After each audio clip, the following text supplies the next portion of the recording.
しな身を揃えてゆこうお互いを信じ合う五人の仲間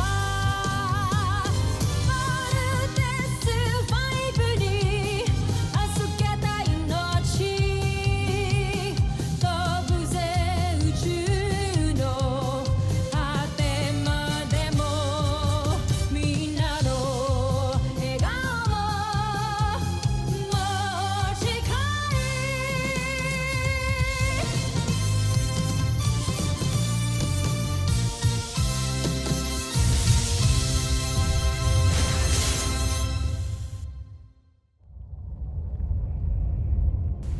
Ang nakaraan sa Voltes 5 Legacy. Magiting at buong tapang hinarap ng Voltes 5 ang mga mananakop mula sa Busan. Na ang tanging hangad ay ang mapasailalim sa imperyo ng Bosanya ang buong kalawakan.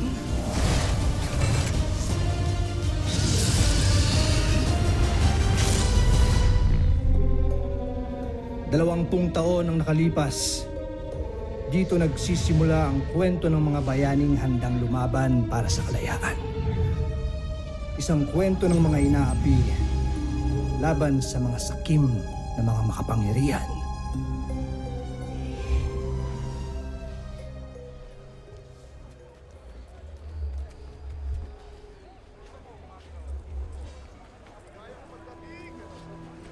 Einstein! Bumukan lang. Discipline! Sino dito ang mga namasok at nagnakaw sa pamamahay ni Duque Samson? Mawalang galang na. Ngunit walang magnanakaw dito. Tancho Aida, sasagot ka pa, ha? Dak! Tigilan ang pananakit sa alipin. Pagpaumanhin, Ministro.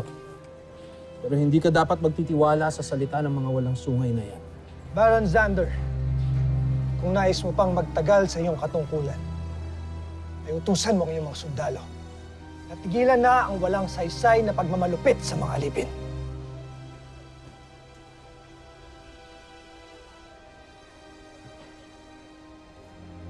Ministro.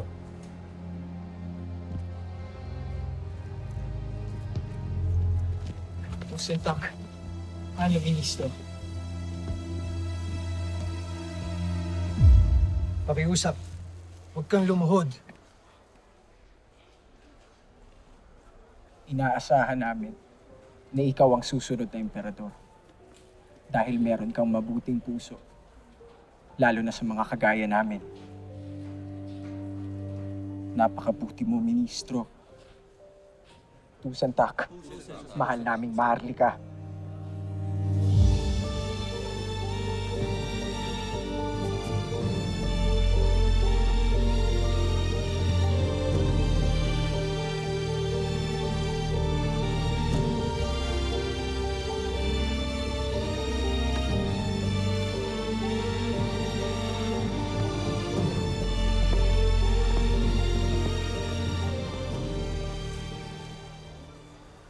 Nakita kong pinahiya ka ni Hrothgar sa harap ng lahat. Zuzabujil, kung ako ang tatanungin, ikaw ang karapat-dapat at takapagmana ng emperador. Dahil ikaw ang anak at hindi ang iyong pinsan. Alam mo, ipinaglaban mo dapat ang iyong karapatan. Para mabansagan akong taksil at maparusahan dahil hindi ko sinunod ang nais at gusto ng aking ama na kahit minsan ay hindi naman ako kinilala. Kung ang ministro ng Agham ang magiging susunod na emperador, natitiyak kong bibigyan niya ng kalayaan ang lahat ng walang sungay. Zambojil, hindi dapat mangyari yun. Kaya ina, Baron Xander, tulungan ninyo ako na masira si Hrothgar sa aking ama. Nang sa ganun ay hindi siya ang maging pinuno ng Busan na paglilingkuran nating lahat.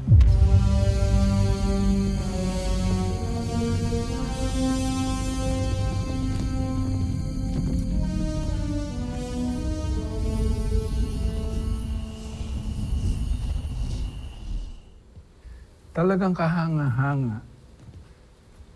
Itong bago mong disenyo para sa mga sasakyang pangkalawakan para sa Imperium, Minister Rothgar.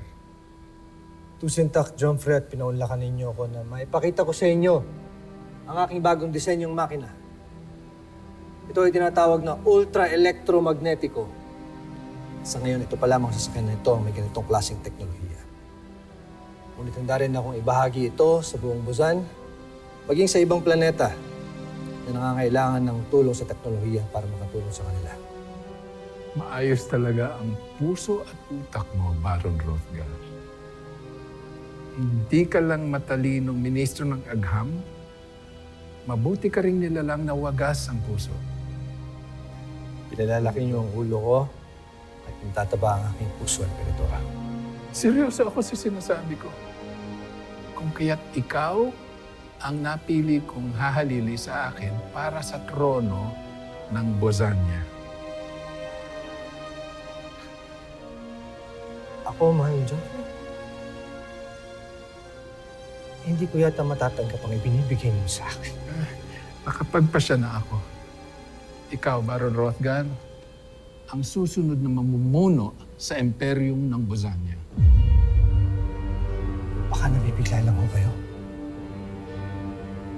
Paano ang anak ninyo? Ang aking pinsan na si Zambujil.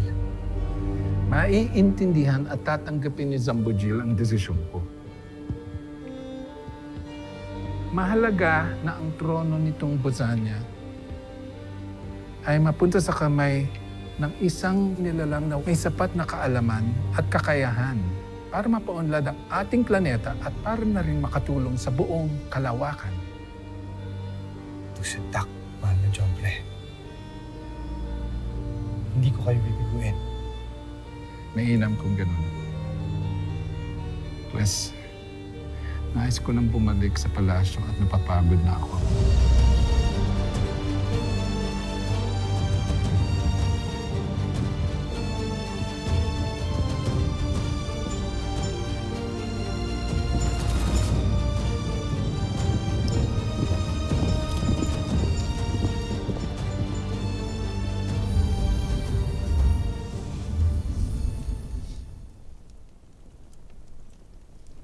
Namatay ang iyong ama na hindi man lang tayo binigyan ng karapatan.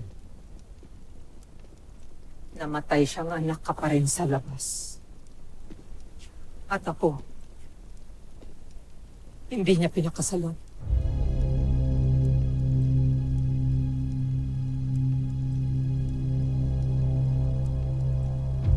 Hindi ka ba nag-aalala? Ang kamatayan ng iyong ama ay nangangahulugan na ang pinsan mong si Rothgar ang kokoronahan bilang kahalili niya.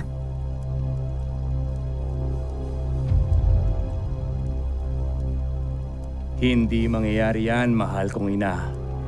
Tinitiyak ko, bago mabasbasan si Rothgar, ako at hindi siya ang itatakdang bagong emperador. Dahil may natuklasan akong lihim tungkol sa kanya mula sa matalik nilang kaibigan, sa manggagamot na si Baden.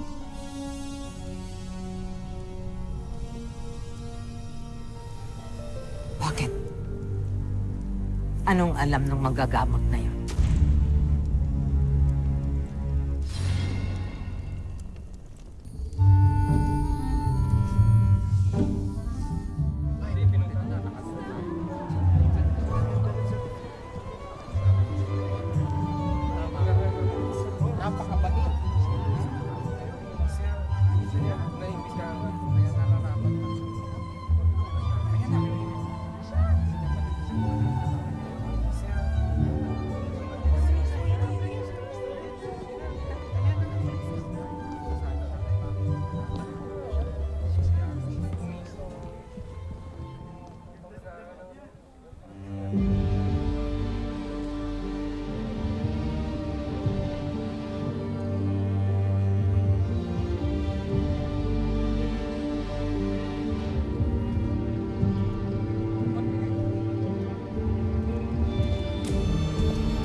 Sa inyong maharlika ng Busan, saksiyan nyo ngayon lahat ang bagong simula sa ating planeta.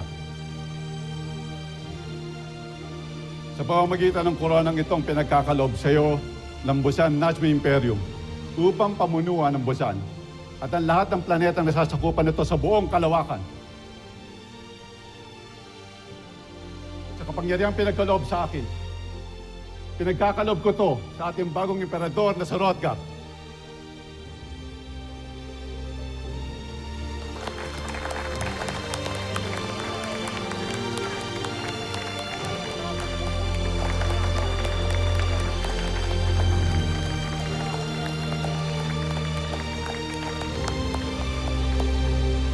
Itigil ang koronasyon!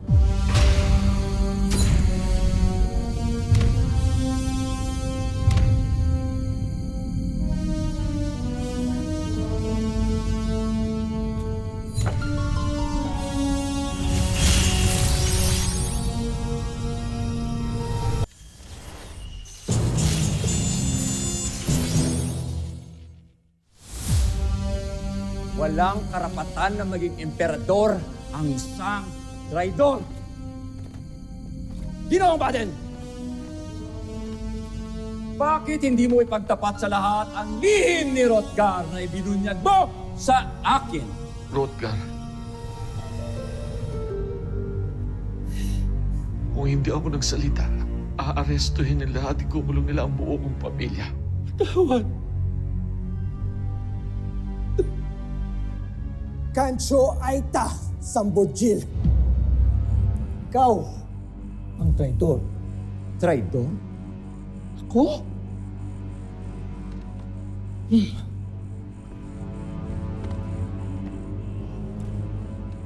Tignan natin yung traidor. Tignan.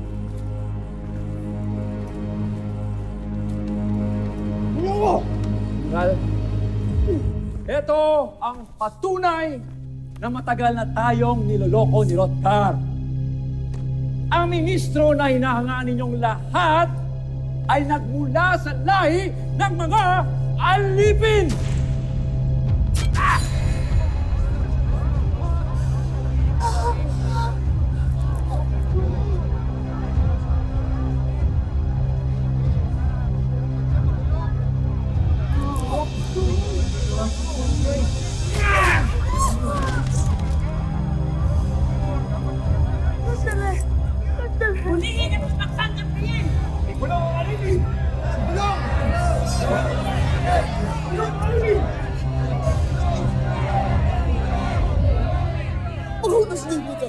Pabayaan niyo kami magpaliwanag! Manloloko ang inyong anak. Lahat kayo. Ang buong angkan ninyo, puro manloloko. Hindi. Ang dapat sa kanya, isama sa kauri niya. Sa mga alipin. Bago niyo siya ikulong, parusahan niyo muna siya.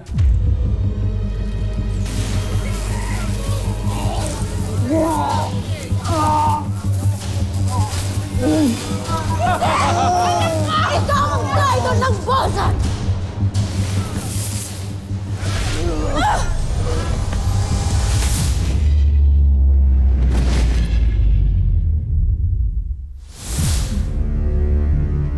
Diyan! Diyan kayo nababagay! Sa lupa! Alipin!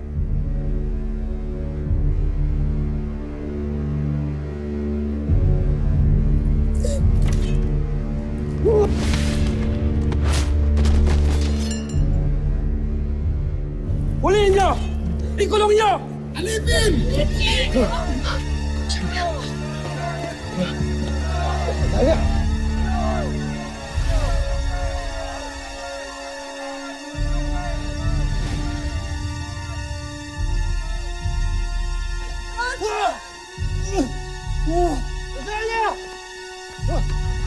Huliin niyo! Huliin niyo! Huliin niyo! At ang kanyang asawa, laki rin ang kasalanan nila dahil sa kanilang pakikipagsabuatan kay Hrothgar! Bitiwan mo ako! Gar! Bitiwan mo ako! Bitiwan mo ako! Bitiwan mo ako!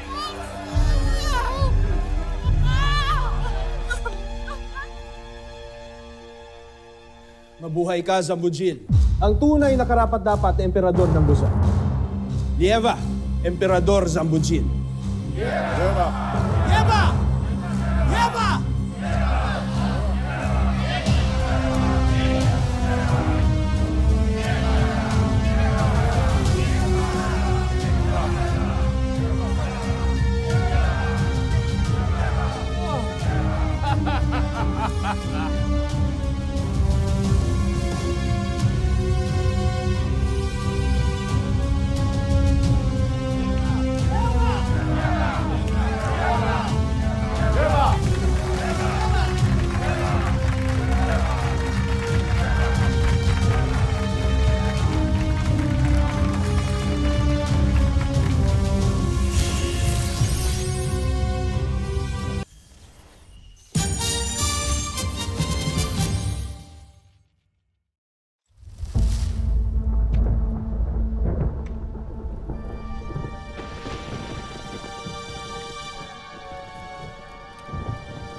Maligayang pagdating sa iyong bagong palasyo, kamahalan. Saan niyo dinala ang aking ina at asawa? Huwag mo na silang hanapin. Hindi mo na sila makikita pa pagkat habang buhay ka ng mapipiit sa isinumpang lugar na ito.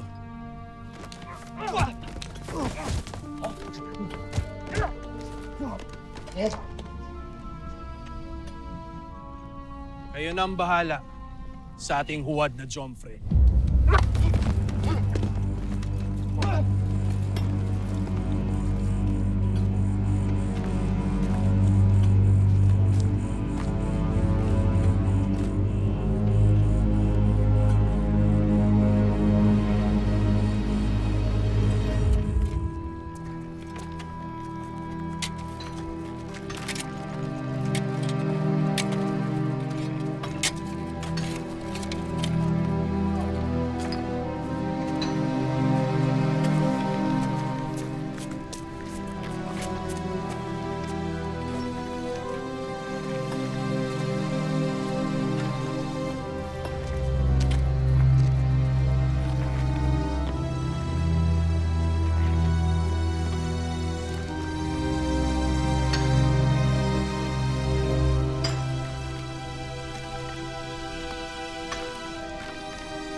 Hoy, balik ka dito.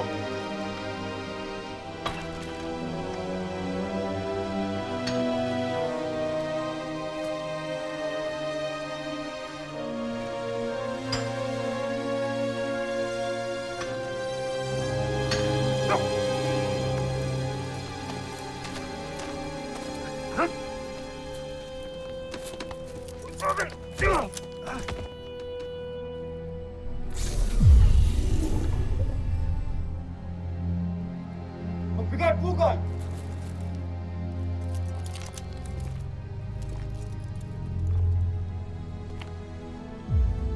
Zambujil.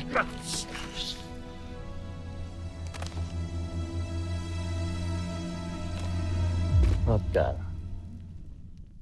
simula ngayon, kamahalan ang itatawag mo sa akin. Alipin.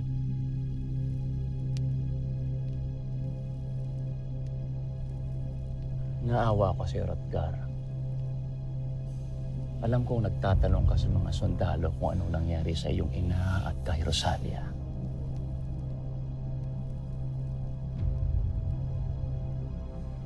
Kung talagang pinahahalagahan mo ang pagiging magkadugo natin, hindi mo ipagkakait kung nasaan sila. Dinala sila sa hardin ng palasyo kaninang umaga. Kung saan sila pupugutan ng ulo dahil sa kanilang pakikipagsabwatan sa iyo. Wala na sila, Hrothgar. Wala ka ng pamilya. Patay na sila. pati na rin ang sanggol sa sinapupunan ng iyong asawa.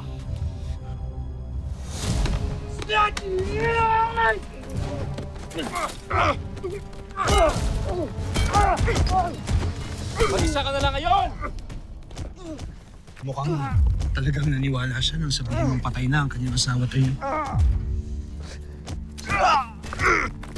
Kung alam niya lang. Vincent!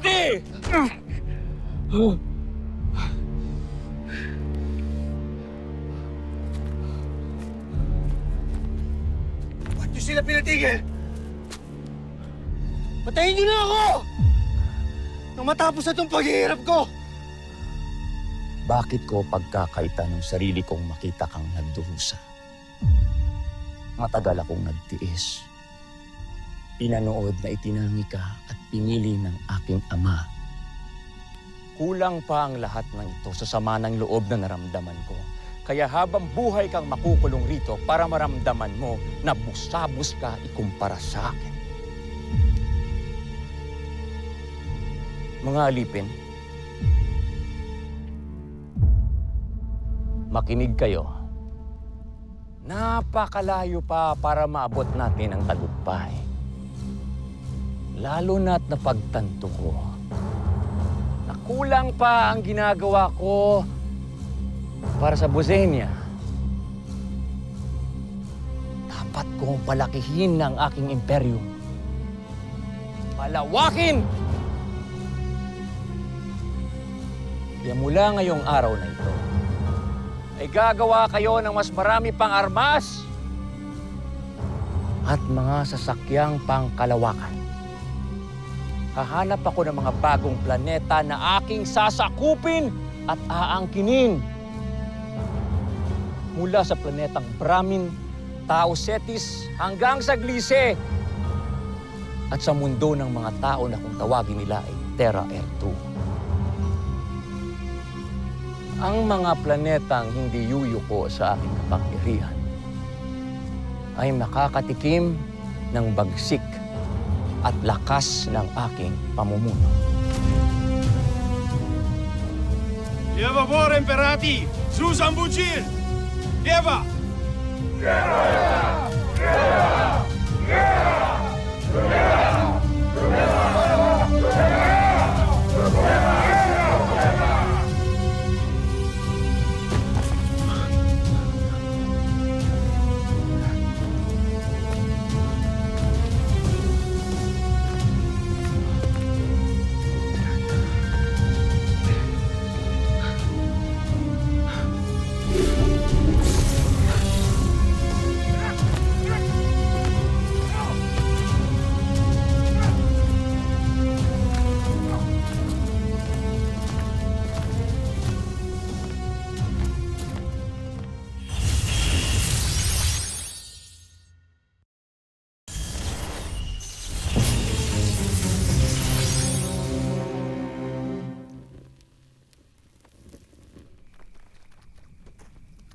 Ministro. Tusentak. Hindi mo na siguro naaalala pero isa ako sa mga tinulungan at iniligtas mo noon. At kaya mo ay tinipon, hinuli rin kami at ipinadala rito. Sama-sama na tayong tatanda at mamamatay dito. Nakita namin ang tapang mo na tapatan si Emperador Zambojil. Nabuhayan kami. Nagpaplano kaming tumakas para labanan ng bagong emperador. Ngunit kakaunti lang kami dahil pinaghiwa-hiwalay ang ibang mga alipin sa ibang minahan. Pero lalaban kami. Wala kayong laban sa kailang puwersa at mga armas. May mga armas kami, pinuno.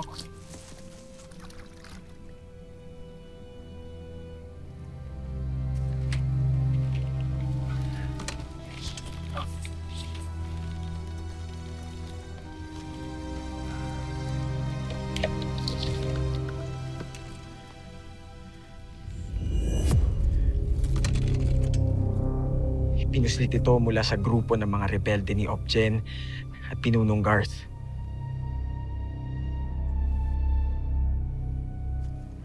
Kung meron kayo nito, bakit hindi pa kayo nag-aklas? Kahit mag-aklas kami, saan kami pupunta? Hindi namin alam kung paano gamitin ang portalis. Tumaasa kami, punong ministro, na alam niyo kung paano ito gamitin.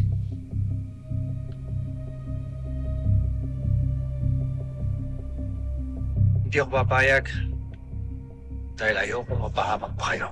Kaya hahayaan mo na lang kanyang malupit na pamumuno. Hahayaan mo na lang kanyang ambisyon na sakupin ang iba pa mga planeta sa buong sangkalawakan. Ilan pa kayang buhay, pamilya o planeta ang wawasakin ng bagong emperador? Kung walang lalaban sa kanya,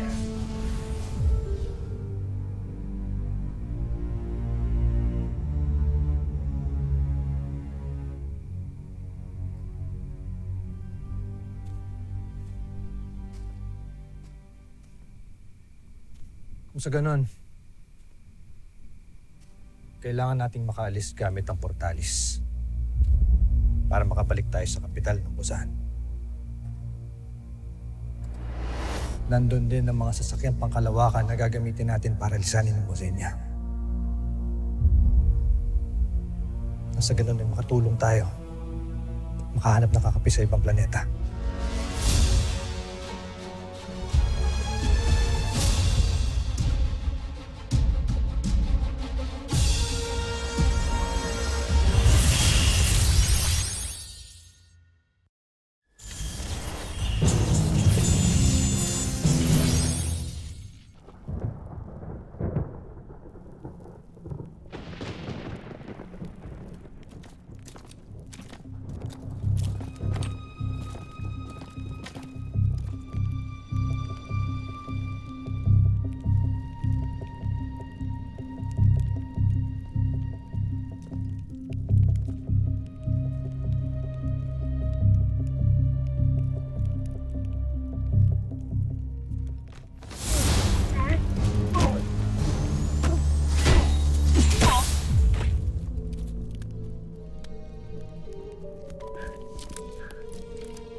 Susunod sa Voltes 5 Legacy.